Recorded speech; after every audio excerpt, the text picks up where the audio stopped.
Hello, I'm Paul Dubay, and welcome back to Letters from Balconius Maximus.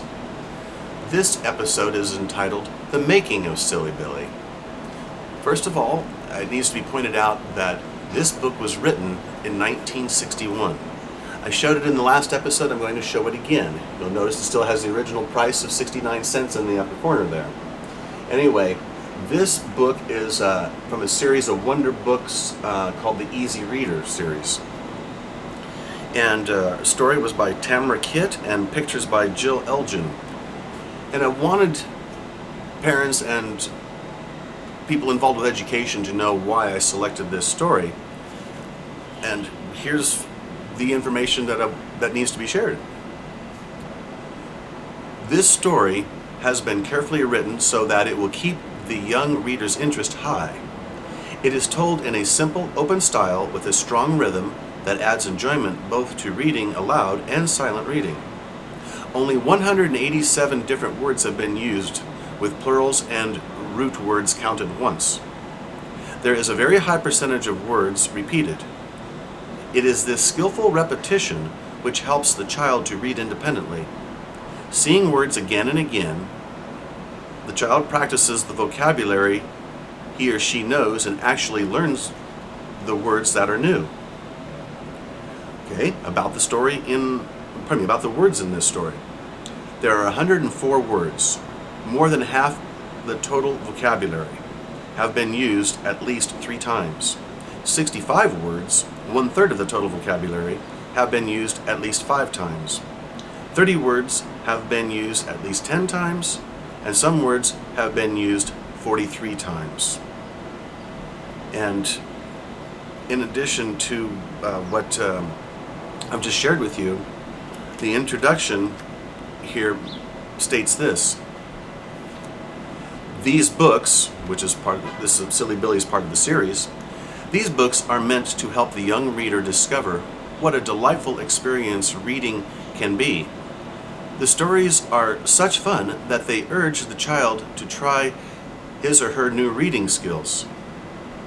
They are so easy to read that they will encourage and strengthen him or her as a young reader. The adult will notice that the sentences aren't too long, the words aren't too hard, and the skillful repetition is like a helping hand. What the child will feel is, this is a good story, and I can read it myself. For some children, the best way to meet these stories may be to hear them read aloud at first. Others, who are better prepared to read on their own, may need a little help in the beginning, help that is best given freely. Youngsters who have more experience in reading alone, whether in first or second or third grade, will have the immediate joy of reading all by myself. These books have been planned to help all young readers grow in their pleasure in books and in their power to read them. This was written by Lillian Moore, specialist in reading, formerly of Division of Instructional Research, New York City Board of Education.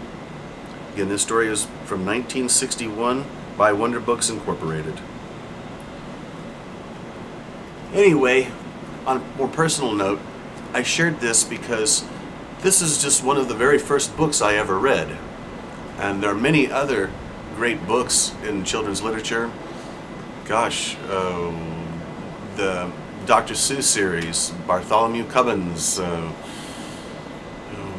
Mike Mulligan and his Steam Shovel was a classic one, and there's just so many. But the joy of reading never goes away. And even with technology today, with iPads and those kinds of things, sometimes there's nothing quite like picking up a real book and just reading it from cover to cover. So, as Ms. Piggy and Kermit the Frog used to say in their library poster, read. Thank you for joining me here out on the balcony. Thanks for joining in on another episode of Letters from Balconius Maximus. Have a great day.